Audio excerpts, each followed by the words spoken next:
Hey guys, in this four-part series, I am going to walk you through everything it takes to do comparables the right way. And in my experience, I'm always within 5% of what that baseline is. And we're going to go through those and talk about those. This first series, this first video is going to be about what it takes for you to actually do the comparables. And then the subsequent videos, we're going to talk about how to go into Georgia MLS and do this, how to go into FMLS and do this. And then once the fourth and final video, we'll be going in to say, how do we bring all of this together to get good comparables that is going to be within 5% of what that property sells for every single time. So here we go. First and foremost, you want to know what it's going to take for us to get comparables. And when we talk about that, it is really important to understand we're here to educate our clients and customers. So what I do is I have created a form here. You can create something similar to this in Canva, but it takes 4 things to do a comp and do it very well. First and foremost, subdivisions. We have to know what subdivision they're from because we always want to search within the subdivision first. And then we go outside the subdivision. And we do this because we are taking the mindset of an appraiser. An appraiser is always going to look inside the subdivision. They're always going to look outside the subdivision. So we want to take the mindset of the appraiser. So first thing we're going to do is identify the subdivision. We're going to identify the schools. We're not going to do a 1, 3, 5 mile radius around the subject property because I live in Braselton, Georgia. Braselton, Georgia is in 4 counties. An appraiser is never going to go outside a county to look at a single family residence in most cases.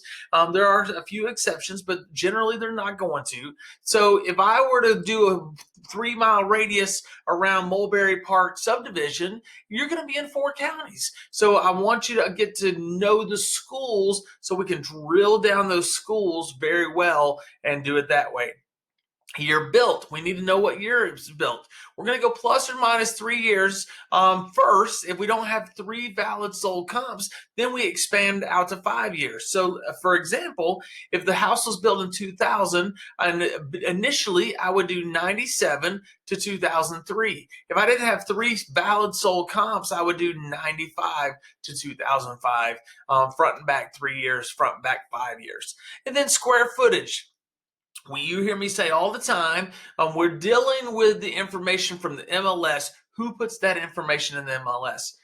Agents. And a lot of times we don't understand. And in class, I can sit here and talk about what constitutes a bedroom. And if I've got 25 students in a class, I'm going to get 25 answers. So what we do is we use square footage. That way we don't care if it's 3, 4, 5 bedrooms. We're going to do square footage. So if it is, let's use round numbers. If it's 1,000 square feet, we're going to go plus and minus 15 square feet. So 15% of 1,000 is 150 square feet. So we subtract 150 square feet, so it would be 850, and we're going to add 150 square feet to 1,150 square feet. Now we've got our range of square footage, and that's what it's going to take for us to get apples to apples when we're searching for comps. Now, how do we get all this information? Subdivision, schools, year built, square footage. First thing we're going to do is we're going to go to FMLS. It's going to look like this. You're going to come up here to products and click on matrix, and it's going to look like just like this. Now, once you get to matrix, you're going to go to public records, click on that, and that's going to bring you up to this information. Now, let's say I want to change my area. I want to change my county to Georgia, and I want to say Jackson County for my particular house. Hit apply. Now I'm going to put 409 Juniper Court. Boom. It's going to pop up. This is my property. I'm going to hit proceed. Click the checkbox, click proceed. I always print out this report right here, guys. I always print this out because I'm going to write my information on this. Nakia and Elizabeth may not be ready to sell their property right now. At the bottom, when I print this out, we can then see what day we did these comps. So I'm printing this out. I'm going to open this up for you so you can see that. Slide this over here. You can see right here at the bottom, I generated it on this day. Now, if Nakia and Elizabeth doesn't want to go sell their property right now, but what happens if they did 6 months from now, they decided they want to call you back? Well, hey, listen, Nakia and Elizabeth, I did comparables on your property in January 2023. Here's what it is 6 months later. Now you're adding credibility to what you have, and you're creating that value. Remember, price is only an object in the absence of value. This is where that value comes together. So we said that we needed what? We said we needed the subdivision. So right here in this area right here, it says subdivision. I've got the subdivision. For me, I print this out. I circle subdivision. The next thing it says is schools. We're going to talk about schools in just a second, so hold that thought. The next thing is year built. This house was built in 2007. And then square footage. 3207. Now, a lot of people are like, well, the square footage is wrong. I'm sorry, sir, ma'am, but only an appraiser in the state of Georgia can change square footage.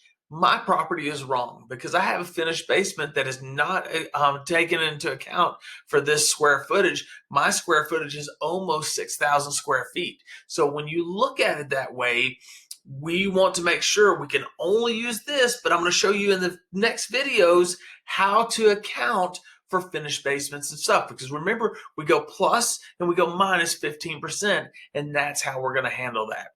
So next thing we want to do is understand, so we've got our comparables, we got our subdivision, we got our year built, we have our subdivision. Now what do we need? We want to come right here and we want to go to greatschools.org. Great Schools is a great tool for you if you're working with buyers. This is going to give them information about the property. But if I come right here to the city, zip, and address, 409 Juniper Court, look, it's already populating this for me. I click on it.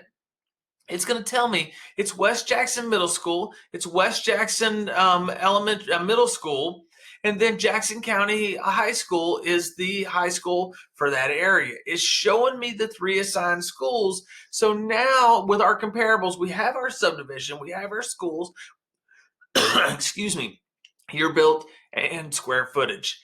That's all you need for your comparables, and that's all we need for video 1. Stay tuned for the coming videos on how to use this information for Georgia MLS, how to do it for FMLS, and how we're going to go about creating what we call baselines to know exactly what that property is worth.